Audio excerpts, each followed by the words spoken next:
Dear students, हम आज BA part 2 के सेकंड पेपर में वित्त विभाग का अध्ययन करेंगे। हमने पिछले लेक्चर में वित्त विभाग के संगठन की चर्चा की थी। इस लेक्चर में हम आज वित्त विभाग के कार्यों की चर्चा करेंगे।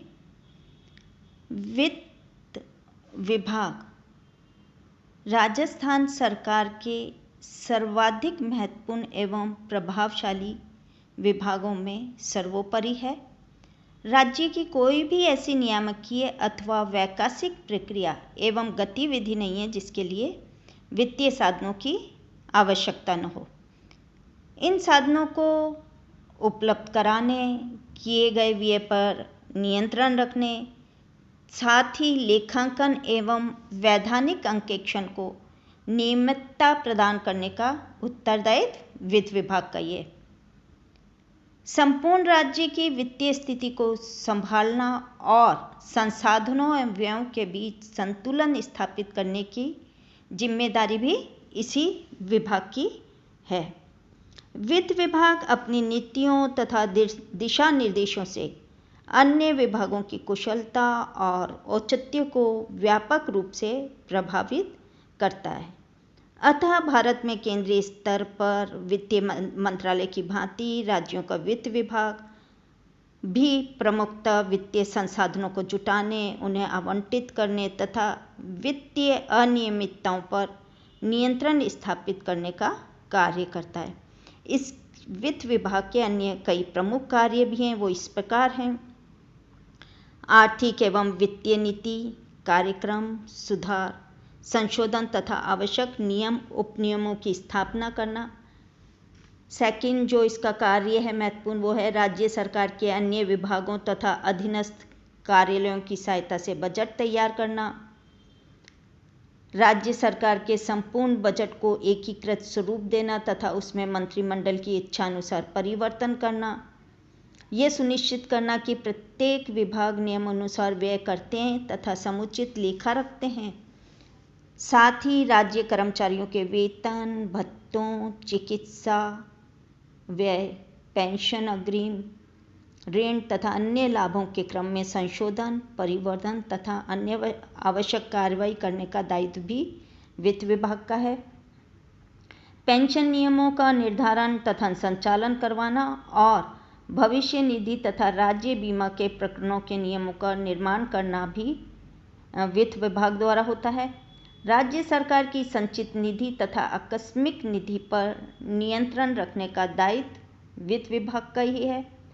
राजकीय विभागों की आरक्षित वित्तीय सीमा निर्धारित करना, राजकोषीय नीति तथा नियम निर्देशिका तैयार करना, राज्य की आर्थिक तथा वित्तीय स्थिति को प्रभावित करने वाले कारकों पर नियंत्रण तथा तदनुसार कार्रवाई करना और राजकोष तथा राजकीय वित्तीय कोषों पर नियंत्रण करने का उत्तरदायित्व वित्त विभाग का होता है।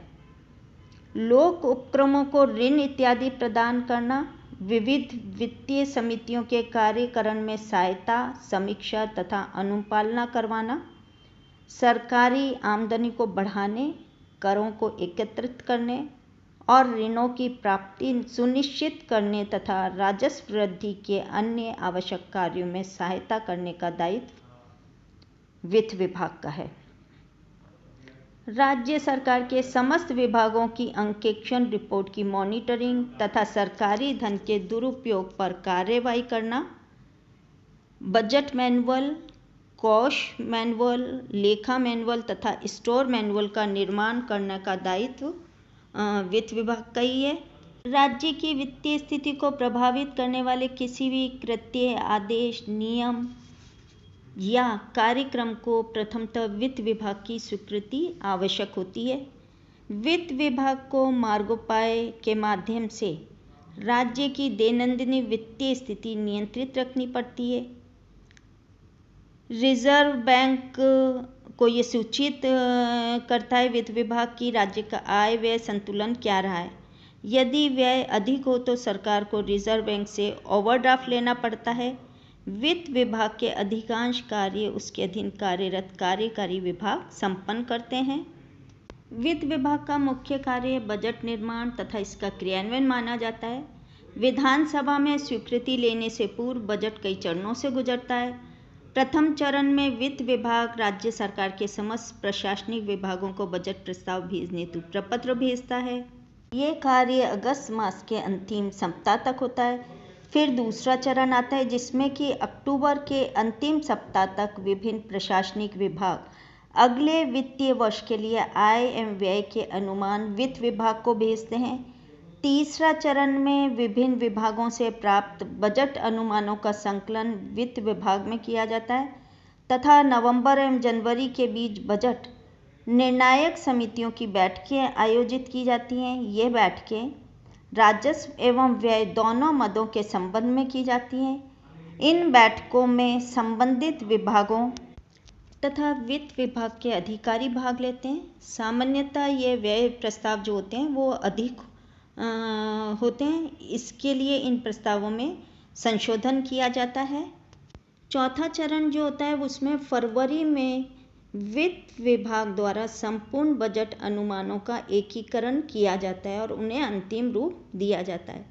पांचवा चरण जो होता है वो फरवरी में ही होता है जिसमें कि वित्त विभाग द्वारा बजट प्रस्ताव का मीमो मंत्रिमंडल के पास भेजा जाता है जिसे पुनः संशोधित किया जा सकता है।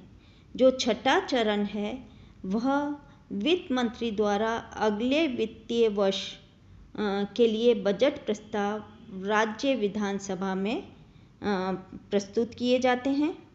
सातवें जो चरण होता है उसमें बहस के बाद विधानसभा बजट प्रस्तावों को ज्यों का त्यों या संशोधित रूप में पारित करती है। आठवें चरण में पारित बजट के संबंधित अंश तथा स्वीकृतियां संबंधित विभागों तक भेजी जाती हैं। नवें चरण में विभाग अपने स्तर पर स्वीकृतियां जारी कर बजट का निष्पादन आरंभ कर देते हैं। वित्त विभाग समय समय पर इस निष्पादन पर निगरानी रखता रहता है और इस तरह वित्त विभाग नियंत्रण रखता है। इस प्रकार से बजट प्रक्रिया के ये मुख्य चरण होते हैं जिसमें नवें चरण में बजट निष्पादन हो जाता है। इस तरह बजट निर्माण, बजट को व्यवस्थापिका द्वारा स्वीकृत करवाना, बजट के क्रियान्वयन आदि महत्वपूर्ण कार्य वित्त विभाग के प्रमुख दायित्व हैं।